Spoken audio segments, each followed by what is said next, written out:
ইয়া আইয়ুহাল্লাযীনা আমানুত্তাকুল্লাহা হাক্কা তুকাতিহি। আল্লাহ প্রথমাংশে বলতেছেন, হে ঈমানদার বান্দা, হে ঈমানদার বান্দারা, তোমরা আল্লাহ রব্বুল আলামিনকে ভয় করো। ভয় করার মতো। কিসের মতো? ভয় করো। শুধু ভয় করো বলে আল্লাহ কেন তো জানে? আল্লাহ বলে ভয় করো, ভয় করার মতো করে ভয় করো। আমরা তো পুলিশ দেখা যে এই পরিমাণ ভয় পাই, সেনাবাহিনী দেখা যে এই পরিমাণ ভয় পাই, এই পরিমাণ ভয়টাও তো আমরা আল্লাহকে পাই না। কথা বলেন ঠিক কিনা? যেই পরিমাণ ভয় একজন পুলিশকে দেখে আমরা পাই, আসামি হইলে বাড়ির থেকে পালিয়ে যায়, আসামি যখন মামলা হয়ে যায়, ওয়ারেন্ট হয়ে যায়, আমরা বাড়ির থেকে পালিয়ে লুকিয়ে থাকি।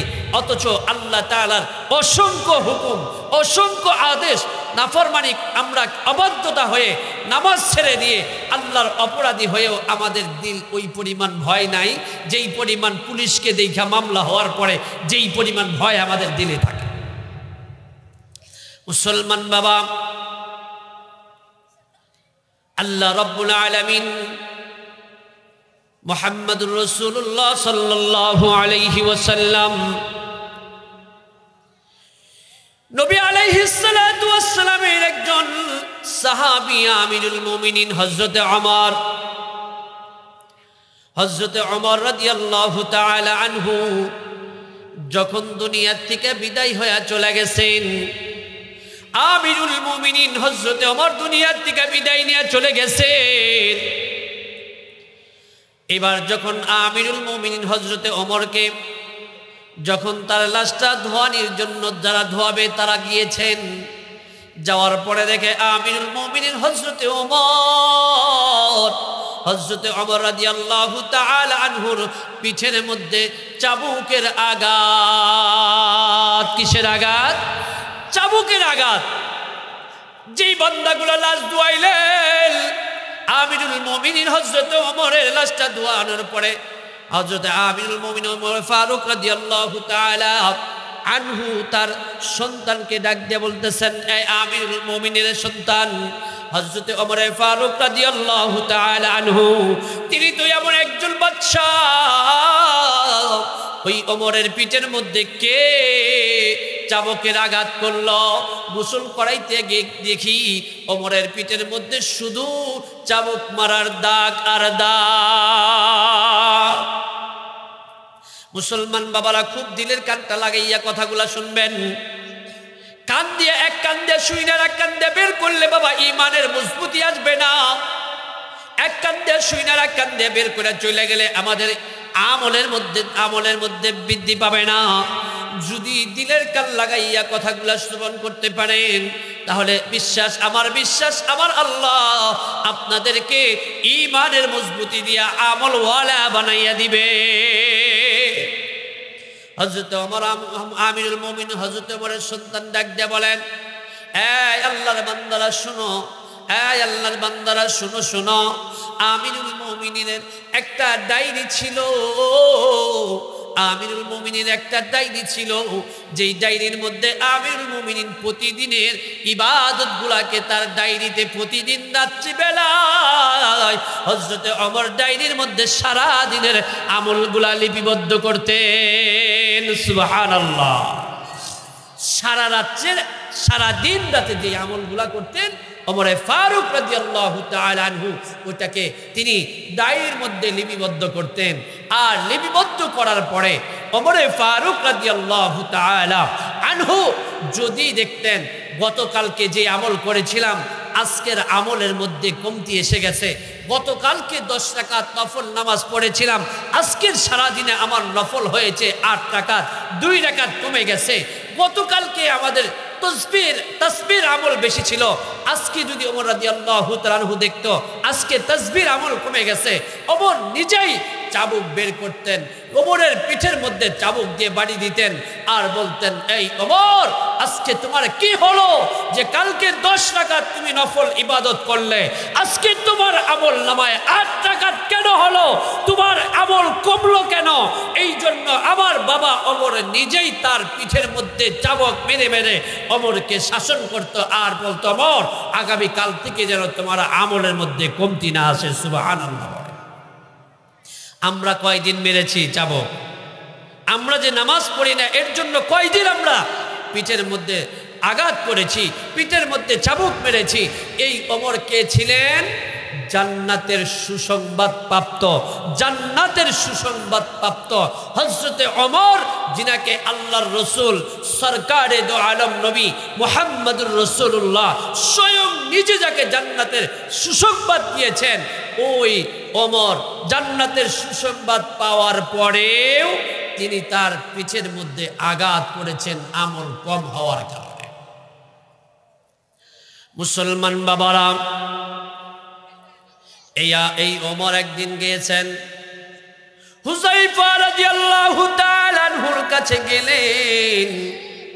হুযায়ফার কাছে গিয়া বলল, ভাই হুযায়ফা, আমার আল্লাহ পাক রব্বুল আলামিনের নবী তো তোমার কাছে মুনাফিকদের লিস্টগুলা দিয়া গেছে। এ ভাই ওমর, আল্লাহ রাসূল দিয়ে গেছেন, কিন্তু আপনি কি বলতে চান? হযরত ওমর ডাক দিয়ে বলে, ও হুযায়ফা, ওই নামের লিস্টের মধ্যে আমি ওমরের মুনাফিকের নামটা আছে কিনা একটু বলে দাও। ডাক দিয়ে বলেন, হুযায়ফা, আমি ওমরের নামটা মুনাফিকের খাতার মধ্যে আছে কিনা? হুযায়ফা ডাক দিয়ে বলে, আমিরুল মুমিনিন হযরতে ওমর, আমার নবীজি বলছেন, হুযায়ফা, তুমি এই নামগুলো কখনো প্রকাশ করবা না। ভাই ওমর, আমি আপনাকে নামগুলা বলতে পারবো না, কেননা আমার রাসূলের আদেশ অমান্য করা আমি হুযায়ফার পক্ষে সম্ভব হবে না। এ মুসলমান বাবা, এইবার আমিরুল মুমিনিন চলে গেলেন, নবীজি নিষেধ করছেন, এইখানে তো জোরও করতে পারে না। হযরত ওমর, যিনাকে আমার নবী জান্নাতের সুসংবাদ দিলেন, ওই ওমর বাড়িতে চলে গেলেন। বাড়িতে গিয়া আমিরুল মুমিনিন ঘরের মধ্যে রইলেন, কিন্তু আমিরুল মুমিনের শরীরটা শুধু ঘেমে যায়, ঘেমে যায়। আমিরুল মুমিনিন রাত্রি যখন গভীর হয়ে গেল, এবার আমিরুল মুমিনিন হযরত ওমর আর নিজের ঘরে বসে থাকতে পারলেন না, চলে গেলেন আবার হুযায়ফার কাছে। গভীর রজনীতে গিয়া হুযায়ফার দরজার মধ্যে লক করে, এই হুযায়ফা। হুযায়ফা উঠে আসলেন, বললেন, আমিরুল মুমিনিন, এত রাত্রিতে আপনি কেন আমার কাছে এসেছেন? হুযায়ফার কথা শুনিয়া আমিরুল মুমিনিন বলেন, এই হুযায়ফা, তুমি তো আমার মুনাফিকের নামগুলা বললা না, আমি ওমরের নামটা আছে কিনা তাও তো বললা না। এই হুযায়ফা রে, বলো বলো বলো দেখি, আমি ওমর যদি এই এখন মারা যায়, সকালবেলা তুমি হুযায়ফা আমার জানাজার নামাজে শরীক হইবা কিনা? সুবহানাল্লাহ বলেন। হুযায়ফাকে বললে, এই হুযায়ফা, তুমি আমার জানাজার নামাজে শরীক হইবা কিনা? হযরত হুযায়ফা ডাক দিয়ে বলেন, আমিরুল মুমিনিন, আপনার জানাজা নামাজে শরীক হব না তো কার জানাজার নামাজে শরীক হব? এ মুসলমান, আমিরুল মুমিনিন এবার মুস্কি করে হাসেন, মুস্কি করে হেসে দিয়ে বলেন, হুযায়ফা, আর বলতে হবে না, কারণ হুযায়ফা, তুমি কোনো মুনাফিকের জানাজার নামাজে শরীক হও না, তুমি কোনো মুনাফিকের নামাজে যাও না। আল্লাহর রাসূল তোমাকে যাইতে নিষেধ করেছেন। আমি ওমর মারা গেলে আমার জানাজায় যাইবা মানে আমার নামটা মুনাফিকের খাতার মধ্যে নাই।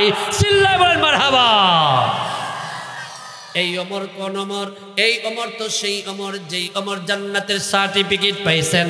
আবু মুসা আশআরী রাদিয়াল্লাহু তাআলা আনহু, আবু মুসা আশআরী রাদিয়াল্লাহু তাআলা আনহু একবার দেখেন নবীজি তার ঘর থেকে হুজরাখানা থেকে বের হইতেছেন। হযরতে আমিরুল মুমিনিন হযরতে আবু হুযায়ফা ডাক দিয়া বলেন, আমার নবী যেহেতু ওই খেজুরের বাগানের দিকে যাইতেছেন, এ মুসলমান বাবা, এইবার তিনি বলতেছেন যে দেখি আমার নবীজি কোন দিকে যায়, আমার নবীকে আজকে আমি ফলো করব। আবু মুসা আশআরী বলেন, আমার নবীজি খেজুরের বাগানের মধ্যে ঢুকে গেল। নবীজি খেজুরের বাগানের মধ্যে ঢোকার পরে আমি দেখি নবীজি তার ইস্তেঞ্জা হাজতকে পুরা করলো। এ মুসলমান বাবা, এইবার আবু মুসা আশআরী রাদিয়াল্লাহু তাআলা আনহু বলেন, নবীজি যখন ওইখান থেকে হাজত ছাইরা আসলেন, এই খেজুরের বাগানের মধ্যে একটা কূপ ছিল, কুয়া ছিল। এই কূপের মধ্যে আল্লাহর নবী সরকারে দো আলম নবী মুহাম্মদ আরবি মুহাম্মদুর রাসূলুল্লাহ সাল্লাল্লাহু আলাইহি ওয়াসাল্লাম তিনি তার দুইটা পা মোবারক ওই কূপের মধ্যে ঝুলিয়ে দিয়ে আমার নবী কূপের উপরে বসে পড়লেন। নবীজি সরকারে দো আলম নবী ওই কূপের মধ্যে পা দুইটা ঝুলিয়ে দিয়ে নবীজি ওই কূপ বা কুয়ার উপরে আল্লাহ রসুল সরকারে দো আলম নবী ওইখানে নীরবে বসে বসে ওই কূপের নিচ থেকে যে ঠান্ডা আবহাওয়া আসতেছিলেন, আমার নবী এইটা ওই ঠান্ডা আবহাওয়াটা নিতেছিলেন। আবু মুসা আশআরী রাদিয়াল্লাহু তাআলা আনহু বলেন যে আমি দেখতেছিলাম আমার রাসূল আজকে কি করেন, আর আমি ওই খেজুরের বাগানের গেটের মধ্যেই আমি দাঁড়িয়েছিলাম যে আজকে যে সাহাবী রাসূলের সাথে সাক্ষাৎ করতে আসুক না কেন, আমি তাকে সাক্ষাৎ করতে দিব না যতক্ষণ আমি রাসূলের কাছ থেকে অনুমতি না নিব, ততক্ষণ পর্যন্ত আজকে এই বাগানের মধ্যে কোনো সাহাবীকেই ঢুকতে দিব না। না, এই বাচ্চাগুলো একটু উঠায় দেন তো, বাচ্চাগুলো একটু উঠায় দেন, সব উঠায় দেন একটু। এত কথা বললে আসলে আলোচনার মেজাজ হারিয়ে যায়, একটু উঠায় দেন এদিকে, এরা শুনবে না।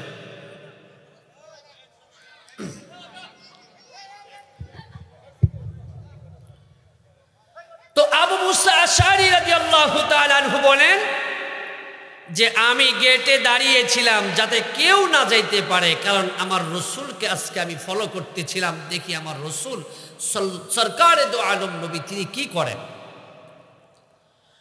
হযরত আবু মুসা আশআরী বলেন, আমি আমার রসুলকে যখন ফলো করতেছিলাম, এমন সময় কিছুক্ষণ পরে দেখি হযরতে আবু বকর সিদ্দিক রাদিয়াল্লাহু তাআলা আনহু আসছেন।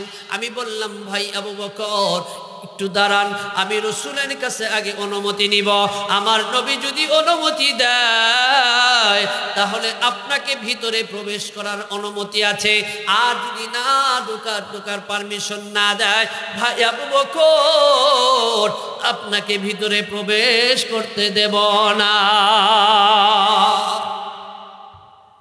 এবার আবু মুসা আশআরী চলে গেলেন রসুলের কাছে, সালাম দিলেন। সালাম বিনিময় করার পরে রসুলকে ডাক দিয়ে বললেন, ইয়া রাসূলুল্লাহ, ইয়া হাবিবাল্লাহ, আপনার বন্ধু, আপনার শ্বশুর আবু বকর আসছেন আপনার সাথে দেখা করার জন্য। নবী আমার ডাক দিয়ে বললেন, আবু মুসা আশআরী, আগেই অনুমতি দিও না, আগে একটা সুসংবাদ আবু বকরকে শোনাও, সুসংবাদ দেওয়ার পরে তারপরে আমি রসুলের কাছে আসার অনুমতি দাও। আবু মুসা আশআরী রাদিয়াল্লাহু তাআলা আনহু এইবার যখন আবু বকরের কাছে গেলেন, ভাই আবু বকর, অনুমতি আছে কিন্তু আগে যাওয়ার অনুমতি নাই, আগে আমার রাসূলুল্লাহ সাল্লাল্লাহু আলাইহি ওয়াসাল্লাম আপনাকে একটা সুসংবাদ দিতে বলছেন। কিসের সুসংবাদ? আমার নবী বলছে আপনাকে আল্লাহ তাআলা সালাম জানিয়েছেন, আল্লাহ তাআলা আপনাকে এই মুহূর্তে জান্নাতের সুসংবাদ দিয়েছে। জান্নাতের সুসংবাদ আবু বকরকে দিলেন নবী আলাইহিস সালাতু ওয়াস সালাম। এই আবু বকর কোন আবু বকর? এই আবু বকরকে জান্নাতের সার্টিফিকেট কেন দিলেন? আমার নবী যখন আমার আগের হুজুর মেরাজ সম্পর্কে আলোচনা করতেছিলেন, আমি আসলে মূলত আজকের আপনাদের এখানে মেরাজ সংক্রান্ত আলোচনা করার নিয়ত করেই এসেছিলাম, যে মেরাজ সংক্রান্ত আলোচনা আজকে আপনাদের শোনাবো। যেহেতু এই রজব মাসেই নবীজি মেরাজে গিয়েছিলেন, তো লম্বা হুজুর করেছেন, আমি ওইদিকে যাব না। আমার রসুল যখন আসলেন দুনিয়াতে, কোথায় আসলেন? দুনিয়াতে যখন আসলেন, আসার পরে নবীজির বিরোধিতা কারা কারা করে? আবু জেহেল, উতবা, সাইবা যারা আছে সবাই রসুলের বিরোধী, সবাই নবীজির বিরোধী। এবং নবীজির কথাগুলাকে ওরা জাদু বলে উড়াইয়া দেয়, নবীজির কথাগুলাকে কবি বলে উড়াইয়া দেয়। নবীজি যখন মেরাজ থেকে যখন খানায় কাবার দিকে আসতেছিলেন, নবীজি রাস্তার মধ্যে আসার পথে ওই দলের লোকেরা, কোন দলের? আবু জেহেল, উতবা, সাইবাদের দুইটা দল, তারা ব্যবসা করার জন্য অন্য দেশে চলে গেছে, অন্য দেশে চলে গেছেন। নবীজি বলেন যে আমি আসার সময়, হাদিসের মধ্যে আসছে, নবীজি বলেন আমি আসার সময় তাদের এক দলের একটা উটের সাথে পানি ছিল, আমি রসুল ওই পানি খেয়ে ফেলেছি, তাদের পানি খেয়ে ফেলেছি, পানি শেষ করেছি। আর এক দলের একটা উট আমার বোরাকের আওয়াজে, কিসের আওয়াজে? বোরাক যে আসতেছিলেন এটার একটা আওয়াজ ছিল, বলে এই বোরাকের আওয়াজে ওই উটটা লাফাইতে লাফাইতে ওই জায়গায় মারা গেছে। নবী বলেন রাস্তার মধ্যে এই দুইটা কাজ নবীজি করে আসছেন, রাস্তার মধ্যে এই দুইটা কাজ নবীজি করে আসছেন। আসার পরে যখন সকাল হয়েছে, আমার নবী সরকারে দো আলম নবী মুহাম্মদুর রাসূলুল্লাহ খানায় কাবার সামনে গিয়ে বলতেছেন, এই আবু জেহেল যারা আছে সবাইকে ডাকে ডেকে বলতেছেন, শোনো, আমি রাত্রের কিছু অংশে, কিছু পুরা রাত্র না, রাত্রের কিছু অংশে বাইতুল্লাহ থেকে বাইতুল মুকাদ্দাস পর্যন্ত সফর করেছি। শুধু বাইতুল মুকাদ্দাস সফর করে নাই, সিদরাতুল মুনতাহা, আমার আল্লাহ তাআলা 7 আসমান পাড়ি দিয়ে আমার আল্লাহর সাথে দিদার করে আমি আবার বাইতুল্লাহতে চলে আসছি। সুবহানাল্লাহ বলেন। এবার আবু জেহেল, উতবা, সাইবা যারা নবীজির ঘোর বিরোধী, যারা নবীজির ঘোর বিরোধী, এরা বলতেছে, দেখো এতদিন তাও ভেবেছিলাম যে মোহাম্মদ মনে হয় জাদু করে, কবি, তিনি কবি আবৃত্তি করে, কিন্তু আজকে দেখতেছি মোহাম্মদের মাথা তো পুরাটাই গেছে। শত শত মাইল দূরে হলো মসজিদে আকসা, আর শত শত মাইল দূরে হলো বাইতুল্লাহ। মোহাম্মদ বলে এই রাত্রের কিছু অংশেই নাকি তিনি বাইতুল মুকাদ্দাসে চলে গেছে, সেখান থেকে সিদরাতুল মুনতাহা চলে গেছে, আবার নাকি ফিরে আসছে। কি পাগল হইছে! আমার নবীকে, আমার মুহাম্মদুর রাসূলুল্লাহকে অপমান অপদস্থ করার জন্য বাবারা একজন লোককে পাঠিয়ে দিলেন, যাও মুহাম্মদের সবথেকে প্রিয় বন্ধু হলো হযরতে আবু বকর সিদ্দিক রাদিয়াল্লাহু তাআলা আনহু। একজনকে পাঠিয়ে দিল, যাও এই খবরটা অন্তত পক্ষে আবু বকরের শোনাও। আবু বকর এটা কোনোভাবেই বিশ্বাস করবে না, কারণ এই শত শত মাইল দূরে তিনি রাত্রের কিছু অংশের মধ্যে সফর করে আসছে। অন্তত পক্ষে এই খবরটা পাওয়ার পরে আবু বকরের ভূতটা নামবে, মুহাম্মদ রাসূলুল্লাহর উপরে যেই ভূত চাপছে, অন্তত পক্ষে এইটা শোনার পরে আবু বকরের কি নামবে? ভূতটা নামবে। আসলে কি ভূতে ধরছে আবু বকরকে? মুসলমান বাবা, এইবার একজন যুবককে পাঠিয়ে দিলেন, যাও তোমরা মুহাম্মদুর রাসূলুল্লাহর প্রিয় বন্ধু, প্রিয় সাহাবী, নবীজির প্রিয় সাহাবী আবু বকরের কাছে গিয়া বলো। তিনি গিয়া বললেন, আয় আবু বকর শোনো, আজকে রাত্রে কি হয়েছে জানো নাকি? তোমার বন্ধু মুহাম্মদ তিনি এমন একটা কথা বলে, এমন এক আজগুবি কথা বলে, যেই কথা আমিও বিশ্বাস করতে পারি না, তুমি শুনলেও তুমিও বিশ্বাস করবে না। আবু বকর ডাক দিয়ে বলেন, কি বলেছে বলো? এইবার হযরত আবু বকরকে ডাক দিয়ে বলেন, আবু বকর, তোমার নবী, তোমার মুহাম্মদ নাকি রাতের কিছু অংশে মক্কা থেকে বাইতুল মুকাদ্দাসে সফর করছেন, সেইখান থেকে আবার নাকি ফিরিয়েও আসছেন। আবু বকর বলে, কে বলছেন? বলে মুহাম্মদ বলছেন। আবু বকর বলে, যদি আমার নবী বলে থাকে রে, তাহলে আমার নবী সত্যই বলেছে। চিল্লায় বলেন মারহাবা। আবু বকরের বিশ্বাসটা কতটুকু ছিল? আবু বকরের বিশ্বাসটা কতটুকু ছিল যে নবী বলছে, হ্যাঁ নবী বলছেন, নবী যদি বলে থাকেন তাহলে এইটা কি করছেন? এটা অবশ্যই আমার রাসূল বাইতুল মুকাদ্দাস দিয়ে ঘুরে আসছেন। এইবার নবীজি বলতেছেন, এই আবু জাহেল উতবা সাইবা, বিশ্বাস করো না? বলে, না বিশ্বাস করি না। তাহলে শুনে রাখো, শুনে রাখো, এটা নবীর পক্ষ থেকে বলছিলেন। নবী বলছিলেন, তোমাদের দলের দুইটা ব্যবসায়িক কাফেলা, যাদের একজনের পানি আমি খেয়ে এসেছিলাম, আর একজনের একটা উট ওইখানে লাফিয়ে লাফিয়ে হত্যা, তিনি ওইখানেই মারা গিয়েছেন। তোমরা ওই কাফেলা 3 দিন পরে আসবে। কয় দিন পরে? 3 দিন পরে আসবে।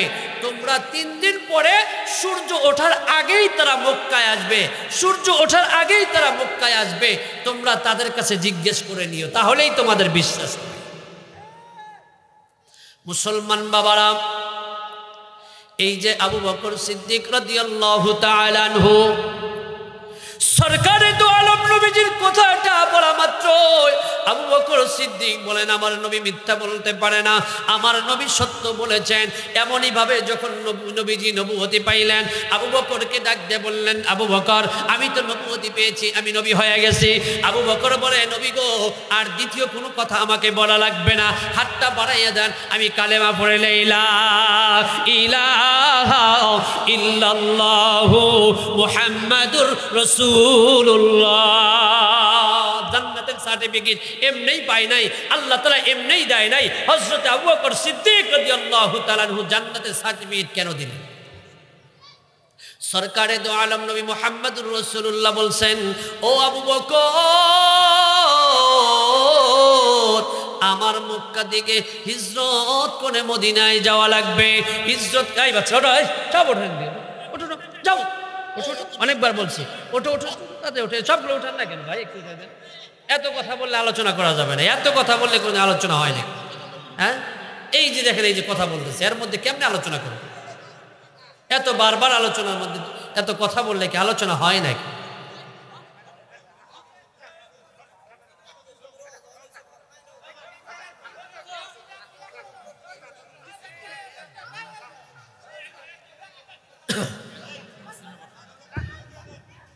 ভাই আস্তে করে উঠায় দেন, আস্তে করে উঠায় দেন, আস্তে করে উঠায় দেন ভাই, আস্তে করে উঠায় দেন।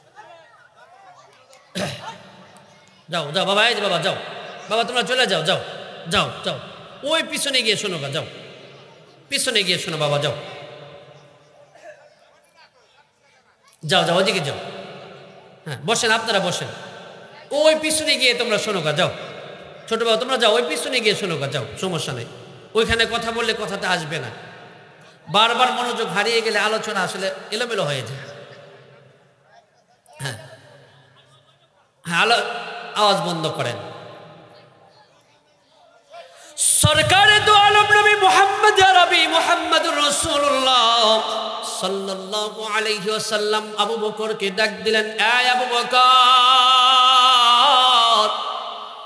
আমার মনে হয় মক্কা থেকে হিজরত করে মদিনায় যাওয়া লাগবে। মুআজ্জাজ, তার আগে একটা কথা বলি, নবীজি কয় দিনের কথা বলছিলেন? 3 দিন। আসবে কখন?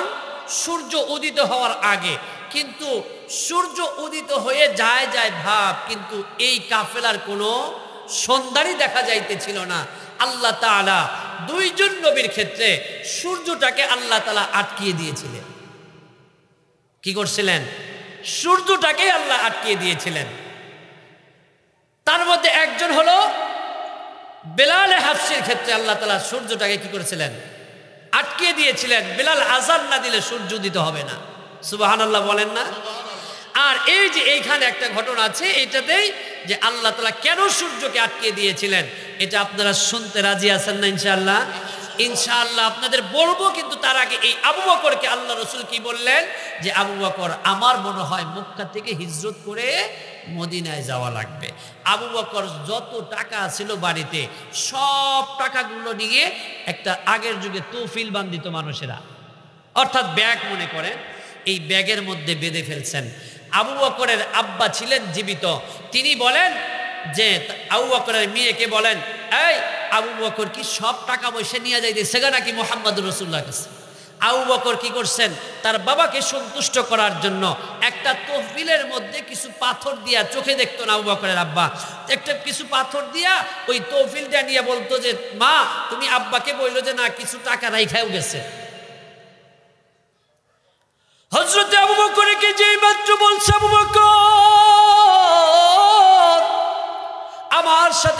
হিজরত করার জন্য তোমাকে যাওয়া লাগতে পারে। শুধু এতটুকুন বলছেন, আবু বকর, নবী কেন জান্নাতের সার্টিফিকেট আবু বকরকে দুনিয়ার থেকে দিল বাবা? কেন দুনিয়ার থেকে আবু বকর জান্নাতের সার্টিফিকেট পাইল বাবা? ওই আবু বকরের মতো পরিপূর্ণ হইতে না পারলেও কিছুটাও যদি আমরা হইতে পারি, তাহলেও আল্লাহ তাআলা আমাদেরকেও মাফ করবে। হযরতে আবু বকর ওই দিন থেকে আবু বকর টাকা সংগ্রহ করে, আমার নবী হিজরত করবে, কোথায় যাব, কার কাছে যাব, কি চাইব, ওই দিন থেকে আবু বকর তার টাকাগুলো এক জায়গায় সংগ্রহ করে রাখে। বিবি বাচ্চাকে একটু কষ্টেই খাওয়ায়, পরিপূর্ণভাবে তাদের কেউ খাওয়ায় না। কারণ আমার নবী হিজরত করবে, কয়দিন থাকবে জানা নাই, আমার নবীকে তো খাবারের ব্যবস্থা করা লাগবে। মুসলমান আব্বা জানেরা, মাহমুদপুরের যুবক ভাই, কলিজার টুকরা মায়েরা, এইবার নবীজির হিজরতের আদেশ হয়ে গেল। আমার নবী চলে গেল আবু বকরের কাছে। আবু বকরের কাছে যাওয়ার পরে আবু বকরের ঘরের মধ্যে নবীজি কি দিলেন? একটু টোকা দিলেন। আবু বকর সঙ্গে সঙ্গে দরজাটা খুলে দিলেন। আমার নবী ডাক দিয়ে বলে, আবু বকর, আবু বকর, তোমাকে শুধুমাত্র একটু লক করলাম, দরজাটা খুলে দিলাম। আবু বকর ডাক দিয়ে বলে, নবীজি, আপনি যেই দিন বলছেন আবু বকর আমার হিজরত করা লাগবে, আর আমার হিজরতের সাথী হবে তুমি আবু বকর। ওগো নবীজি, ওই দিন থেকে আমি আবু বকর আর ঘুমাই না, প্রতিদিন কানটা দরজার মধ্যে লাগাইয়া আমি আবু বকর দাঁড়িয়ে থাকি। সরকারে দো আলম নবী, আপনি আসবেন আর আমাকে ডাকবেন, আর কাফেররা আপনার উপরে আক্রমণ করবে, দেরি হয়ে যাবে। ও নবী, আপনি নবী কষ্ট পাবেন। আমি আবু বকরের দেরি হয়ে গেলে এই জন্য আমি আবু বকর ঘুমাই না। আমার নবী কখন আসবে, কখন ডাক দিবে, আমি সব কিছু রেডি করিয়া রাখছি। নবী গো, যা যা খাবারের প্রয়োজন, যা যা সংগ্রহ করার প্রয়োজন, নবী সব কিছু রেডি আছে। ভালো উটও রেডি আছে, সব কিছু রেডি। নবী এবার ডাক দিয়ে বলেন, আবু বকর আর দেরি করা যাবে না, চলো যাই। আবু বকর চলে গেলেন, নবীজিও চলে গেলেন। আবু বকর চলে গেলেন। হযরতে আয়েশা সিদ্দিকা রাদিয়াল্লাহু তাআলা আনহা, আবু বকর সিদ্দিকের কন্যা হযরতে আয়েশা সিদ্দিকা রাদিয়াল্লাহু তাআলা আনহা একদিন ডাক দিয়ে বলে, নবী গো, আপনি যে উহুদের ময়দানে গিয়েছিলেন, নবী গো, উহুদবাসীরা আপনাকে যেমন ভাবে আঘাত করেছিল, নবী গো, আপনার একাধিক দাঁত মোবারক ভেঙে গিয়েছিল, নবী গো, আপনার মাথার মধ্যে লোহার মুকুট ভেঙে ঢুকে পড়েছিল, নবী গো, ওই দিন আপনি কষ্ট পেয়েছিলেন, নবী গো, আপনি কি ওই দিনের চাইতেও আর এর চাইতে কোনো কঠিন কষ্ট আপনি কি আর কোনোদিন পেয়েছেন? নবী আমার ডাকতে বলে, আয়েশা, আয়েশা রে, আয়েশা শোনো, তোমার বংশের লোকেরা আমি মুহাম্মদুর রাসূলুল্লাহকে যেই কষ্ট দিয়েছে, এর চাইতে কষ্ট আমি নবীজি আর কারো কাছে পাই নাই। আয়েশা ডাক দিয়ে বলে, ইয়া রাসূলুল্লাহ, ইয়া হাবিবাল্লাহ, কোন কষ্টটা আপনি পেয়েছেন? নবী আমার ডাক দিয়ে বলেন, মক্কার মধ্যে আমি দাওয়াত দিলাম, এক আল্লাহ তাআলার দাওয়াত দিলাম, এক আল্লাহ তাআলার দাওয়াত, তাওহীদের দাওয়াত দিতেছিলাম। মক্কার মানুষগুলো আমার কথা মানতে ছিল না, এই জন্য আমি তায়েফের ময়দানে গেলাম। তায়েফের ময়দানে গিয়ে আমি কি করলাম? তায়েফের ময়দানে গিয়ে আমি তাদেরকে এক আল্লাহর তাওহীদের দাওয়াত দিতে শুরু করলাম। আয়েশা, শুনো রে আয়েশা, আমি যখন দাওয়াত দিতে শুরু করলাম, তাদেরকে কালেমার দাওয়াত দিতে শুরু করলাম, তারা এর পরিপ্রেক্ষিতে কোনো উত্তর দিলেন না, তারা এর পরিপ্রেক্ষিতে কোনো উত্তর আমাকে দিলেন না। কিছুক্ষণ পরে দেখি রে আয়েশা, ও আয়েশা রে, ওই তায়েফের মানুষগুলো দেখি তাদের বাচ্চাদের হাতের মধ্যে পাথর দিয়া আমি রাসূলকে মারার জন্য তারা রেডি করে দিয়েছে। ওই তায়েফের ময়দানে ওই যুবকেরা যখন আমি রাসূলকে যখন পাথর মারতেছিল, আয়েশা, একা একটা পাথর আমার গায়ের মধ্যে এসে লাগতেছিল। আমি নবীজি দুর্বল হয়ে বাড়িতে পড়ে যাই। আয়েশা, আমি নবী যখন বাড়িতে পড়ে যাই, ওই যুবকগুলো আমার দুইটা আবার উঠায়, মুহাম্মদ উঠো উঠো। আয়েশা রে,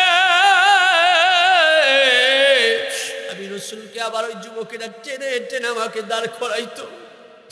আয়েশা আবার পাথর নিক্ষেপ করতো, আমি রাসূল বেহুশ হইয়া যাইতাম। মুসলমান বাবারা, আব্বা জানেরা, মাহমুদপুরের মানুষেরা, সিরাজগঞ্জের মানুষেরা, আমার নবী বলে ওই দিন আমি এতটাই আঘাতপ্রাপ্ত হয়েছিলাম। আমি ওই দিন বলেছিলাম, আল্লাহ গো, আপনি আমাকে কাদের কাছে ন্যস্ত করলেন? আমার আল্লাহ উত্তর দেয় নাই। জিবরিল আমিনকে ডাক দিয়ে বলছেন, এই জিবরাইল যাও, আমার নবীর কাছে যাও। আমার নবীজির দুই পাশে দুইটা পাহাড় আছে, এই পাহাড়ের ফেরেশতাদেরকে আমি আল্লাহ বলে দিয়েছি, আমি আল্লাহ ওই পাহাড়ের দুই ফেরেশতাকে, দায়িত্বশীল ফেরেশতাকে বলেছি, আমার নবী যদি চায় ওদেরকে বললে, ফেরেশতাদেরকে বললে, দুই পাহাড় একত্রিত করে তায়েবদেরকে ধ্বংস করে দিবে। আমার নবী ডাক দিয়ে বলে, জিবরাইল, জিবরিল আমিন শোনো শোনো, জিবরাইল শোনো শোনো, জিবরাইল, আজকে এরা আমার কালেমা গ্রহণ করে না, এরা আমার একত্ববাদের স্বীকার করে না, কিন্তু এদের থেকে যেই সন্তান হবে তারা একদিন আমি মুহাম্মদুর রাসূলুল্লাহর কালেমা গ্রহণ করবে।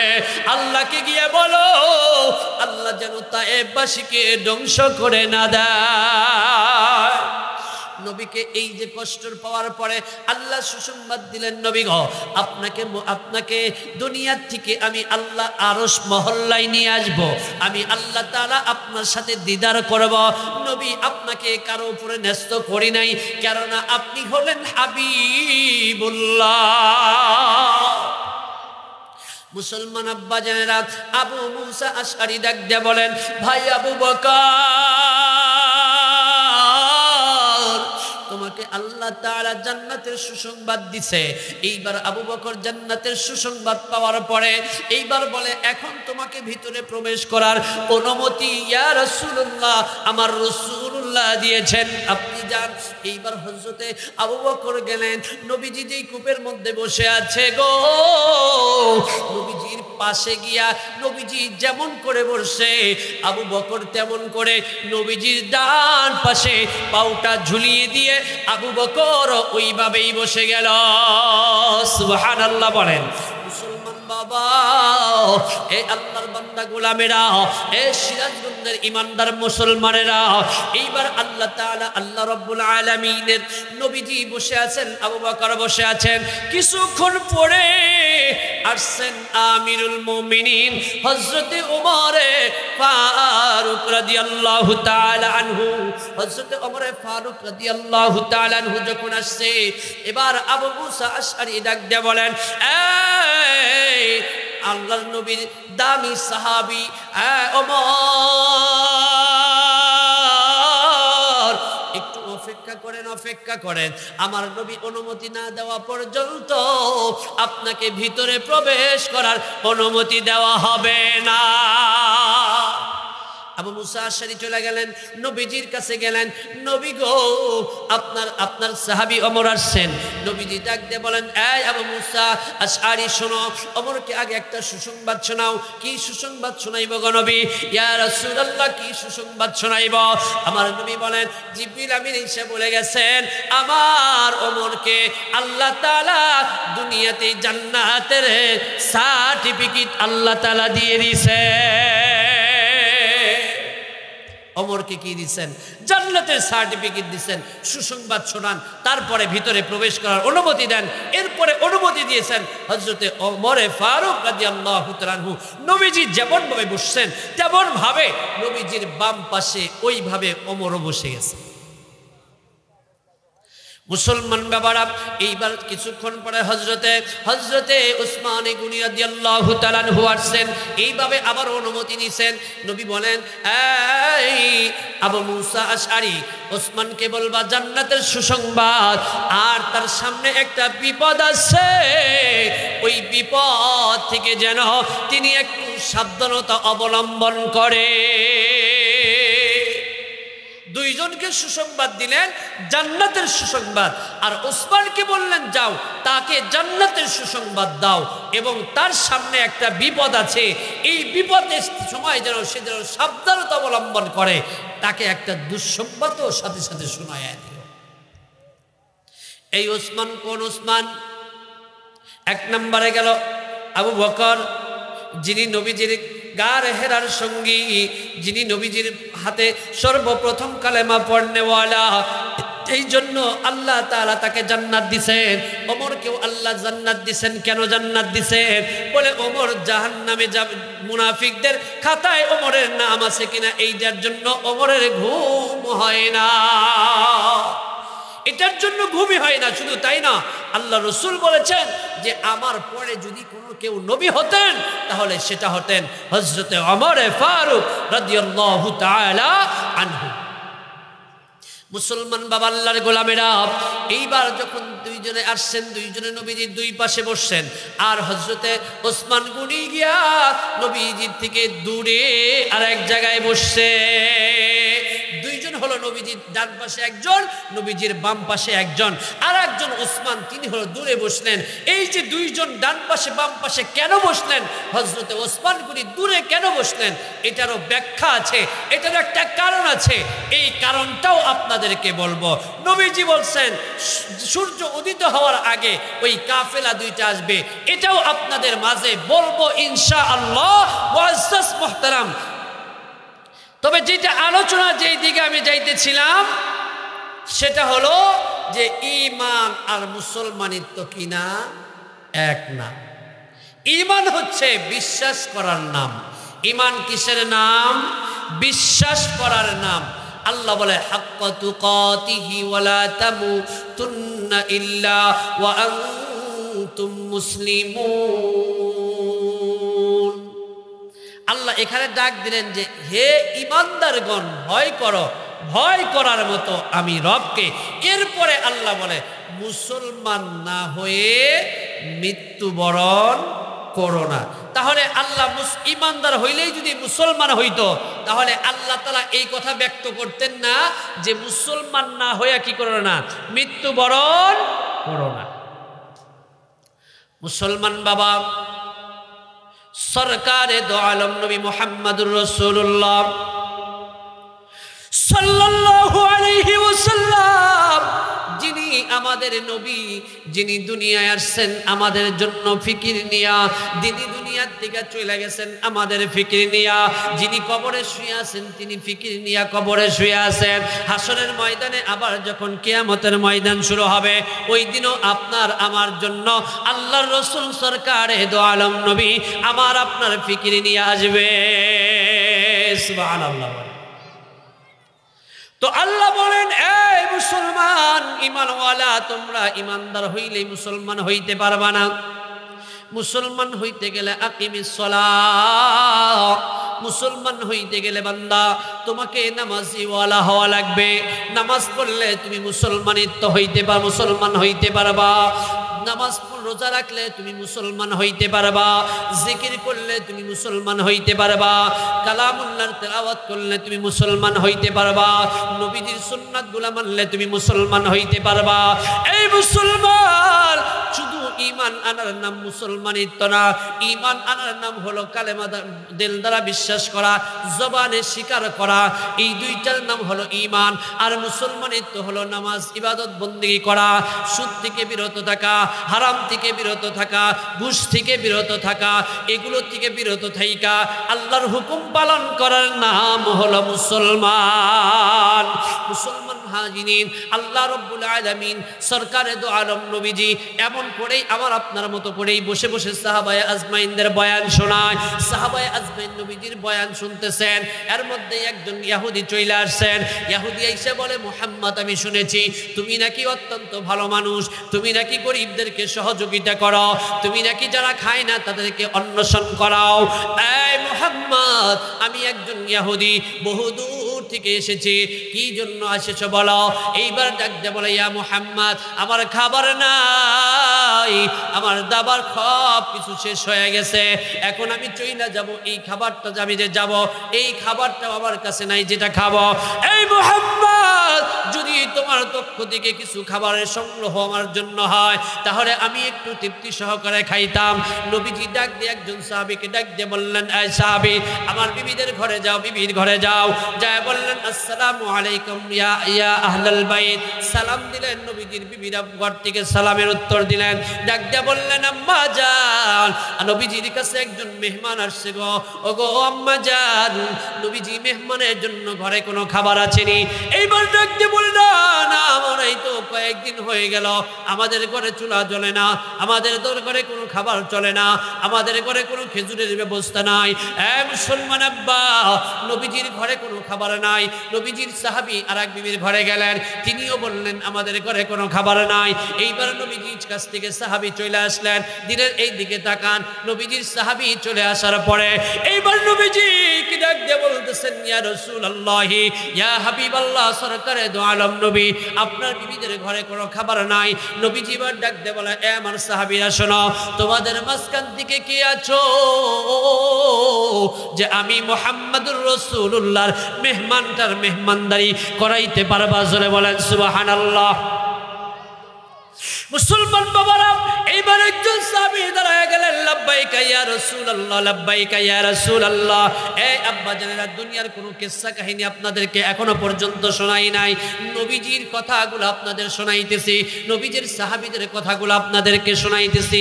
এই আব্বা জান, আমার কথার মধ্যে বাড়তি কোনো কথা পাবেন না, এতে পছন্দ হইলেও এইগুলাই বলবো, না হইলেও এইগুলাই বলবো। নবীজির সাহাবী ডাক দিয়ে বলেন, লাব্বাইকা ইয়া রাসূলুল্লাহ, ইয়া হাবিবাল্লাহ, নবীজি আমি আছি, আপনার ইহুদি মেহমানদারি করানোর জন্য আমি রেডি আছি। সরকারে দু আলম নবী ডাক দিয়ে বলে, এই সাহাবী শোনো শোনো, এইটা কিন্তু আমি মুহাম্মদুর রাসূলুল্লাহর মেহমান, সাধারণ মেহমান কিন্তু না। এই মেহমানদারের কদর করবে, এই মেহমানের সাথে ভালো ব্যবহার করবে, ইহুদি বইলা তার সাথে খারাপ আচরণ করা যাবে না। মুসলমান বাবারা, এইবার নবীজির সাহাবীকে নবীজি মেহমান দিয়ে দিলেন। নবীজির সাহাবী মেহমান নিয়ে আস্তে আস্তে করে হাঁটি করে নবীজি তার নবীজির মেহমান, নবীজির সাহাবী নবীজির মেহমানকে নিয়ে বাড়ি গেলেন। বাড়িতে গিয়ে তার মেহমান খানায় বসতে দিলেন। ঘরের দরজায় গেলেন, যাওয়ার পরে বিবিকে আগে সালাম দিলেন, আসসালামু আলাইকুম ইয়া আহলাল বাইত, ঘরে কে আছো? সালাম দেওয়ার পরে বিবি উত্তর দিলেন। এবার স্বামী ভিতরে প্রবেশ করলেন।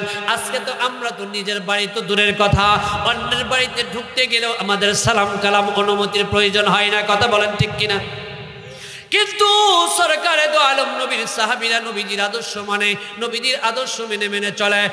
আব্বা জেনেরা, যুবক ভাইরা, এইবার নবীজির সাহাবী চলে গেছেন। বিবিকে ডাক দিয়ে বলে, বিবিরে একজন মেহমান নিয়ে আসছে, তাকে কিছু খাবার দেওয়া লাগবে।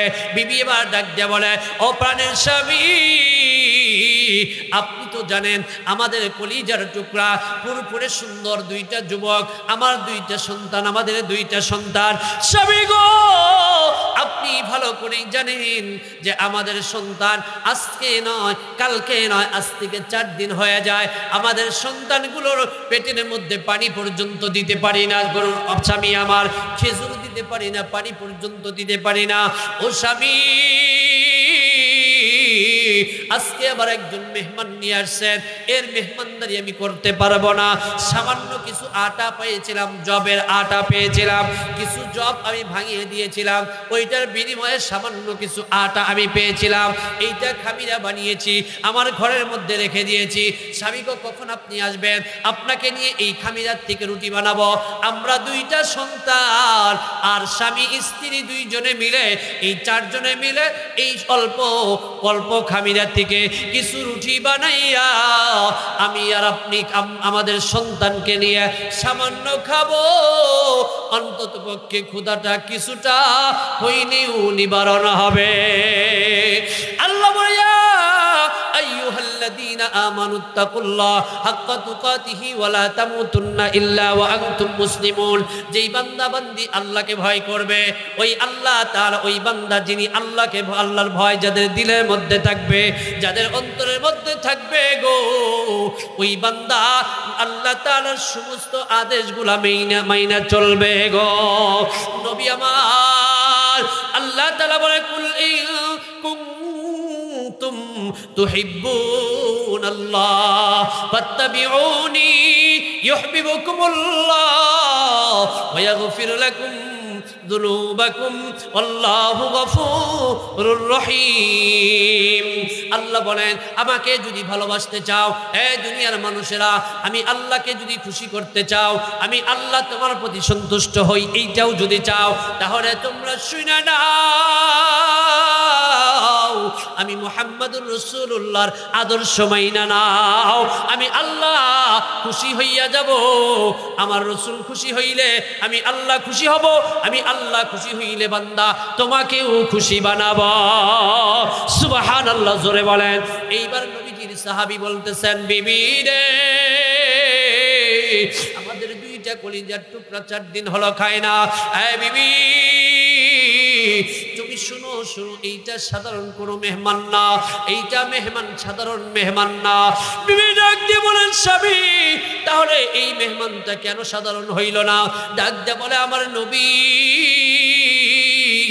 আমার নবী সরকার দো আলম নবী, তিনার মেহমান। নবী বলছেন, এই সাহাবী, এটা আমি রসুলের মেহমান, খবরদার এর সাথে খারাপ আচরণ কইরো না। বিবি আবার ডাক দিয়ে বলে, স্বামী গো, আপনি আগে কেন বললেন না এটা আমার নবীজির মেহমান, আমি আমার নবীকে ভালোবাসি, আমার দিলের চাইতে বেশি আমার রসুলকে ভালোবাসি। স্বামী গো, আপনার চাইতে বেশি আমার রসুলকে আমি মহাব্বত করি, ভালোবাসি। নবী গো, আমার কলিজার টুকরা দুইটা সন্তানের চাইতে আমার রসুলকে আমি বেশি মহাব্বত করি, ভালোবাসি। স্বামী, ওই মেহমান খাবার খাবে, আমার কলিজার টুকরা দুইটা সন্তান খাবার আজকে খাবে না, আজকেও খাবে না, আমিও আজকে খাবো না, আপনিও খাবেন না। আজকে আমরা রুটি বানাবো, আল্লাহর রসুলের মেহমান, সাধারণ কোনো মেহমান আমার আপনার বাড়িতে আসে নাই। এই বাবা, মাহমুদপুরের বাবারা, যুবক ভাইরা, কলিজার টুকরা মারা, নবীর মোহাব্বতটা তাদের প্রতি কেমন ছিল, নবীজির মায়াটা তাদের প্রতি কেমন ছিল? মুসলমান আব্বা জানেরা, এইবার সরকারে দো আলম নবীর সাহাবী সুন্দর করে রুটি বানালেন, যতটুকুন রুটি নবীজির কাছে নবীজির সাহাবী বানালেন। বিবি দেখেন, ডাক দেখি বলে, স্বামী আমার, এই রুটি যদি আপনি খান তাহলে, আর যদি মেহমানও খায়, দুইজন একত্রে বৈশা যদি খান, ও প্রাণের স্বামী গো, তাহলে মেহমানের পেটটাও ভরবে না, আপনার পেটটাও ভরবে না, কারণ পরিমাণে একেবারে অল্প, একেবারে অল্প। নবী গো, আমার নবী পাঠিয়েছেন, ও স্বামী, আমার নবীর যেন বেইজ্জতি না হয়, আপনি মেহমানকে খাবারগুলা পৌঁছাইয়া দেন। দেওয়ার পরে বলবেন, এই আল্লাহর নবীর মেহমান, যা দিলাম একটু কষ্ট করে নিয়ে তৃপ্তি সহকারে খান। আমার বিবি আমার জন্য অপেক্ষমান, আমার বিবি খায় নাই, বিবির সাথে খাওয়া লাগবে। মিথ্যা কথা বললেন রসুলকে খুশি করার জন্য। কাকে খুশি করার জন্য? রসুলকে খুশি করার জন্য। এই সাহাবীর বিবি শিখাইয়া দেয়, আল্লাহ রসুলের মেহমানের যেন ক্ষুধা না থাকে, আপনি বইলা চলে আসবেন, মেহমান সবগুলো খাবে। এ মুসলমান বাবা, এইবার আল্লাহর নবী সরকারে দো আলম নবী মুহাম্মদুর রাসূলুল্লাহর সাহাবী গেলেন, যাওয়ার পরে ডাক দিয়ে উঠালেন, বসালেন, সুন্দর করে দস্তরখান দিলেন, বসাইলেন, বললেন, আয় ও ভাই ইহুদি, তুমি একটু যা লাগে এইখান থেকে নিয়ে তুমি সবগুলা খেয়ে ফেলাও। আমার বিবি আমার জন্য অপেক্ষা করতেছে, আমার বিবি সকাল থেকে খায় না, আমাকে একটু বিবির সাথে খেতে হবে। এইবার যখন আল্লাহর নবীর সাহাবী খাবারগুলো দিয়ে, যখন নবীজির সাহাবী যখন বিবির কাছে আসছে, বিবি এবার ডাক দিয়ে বলে, ও প্রাণের স্বামী, যদি আমরা না খাই, আমাদের খাওয়ার আওয়াজ যদি মেহমান না শুনে, তাহলে মনে করবে আমরা না খাইয়া মেহমানকে খাওয়াইলাম। মেহমান মনে মনে কষ্ট পাবে, আর মেহমান কষ্ট পাইলে আমার নবীও কষ্ট পাবে।